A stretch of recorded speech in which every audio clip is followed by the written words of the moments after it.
कहानी स्कूल का एक दिन। एक बार की बात है, मैं और मेरे दादाजी हमारे घर के बरामदे में बैठकर बातें कर रहे थे। तभी मेरी मम्मी पीछे से आई और बोली, इसका तो स्कूल का समय हो रहा है, इसे स्कूल छोड़कर आ जाओ। इतना सुनते ही दादाजी और मैं स्कूल के लिए निकल पड़े। घर से थोड़ी ही दूर गए थे कि गांव से गुजरते हुए हमें रमेश मिला। वह भी उधर से आ रहा था। हमें देखकर वह रुक गया और बोला, राहुल, क्या तुम स्कूल जा रहे हो? मैं भी साथ में चलूं? तभी दादाजी बोले, हाँ चलो, तुम्हें भी स्कूल छोड़ देते हैं। फिर हम तीनों साथ में स्कूल की ओर चल दिए। जब हम स्कूल पहुंचे तो हम तीनों स्कूल के मैदान में बैठकर बातें कर रहे थे।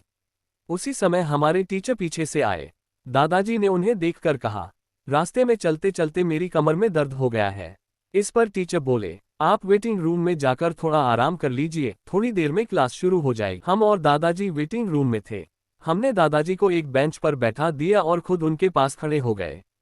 उसी समय हमारी क्लास शुरू हो गई तो हम क्लास में जाकर पढ़ाई करने लगे।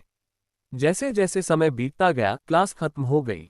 फिर मैं, राहुल और रमेश स्कूल के प्लेग्राउंड में खेलने चले गए। राहुल बोला, मैं तो दौड़ लगाऊंगा। रमेश बोला, मैं पिटी करूंगा। फिर राहुल दौड़ने लगा और रमेश पिटी करने लगा। उधर दादाजी स्कूल से घर लौट चुके थे।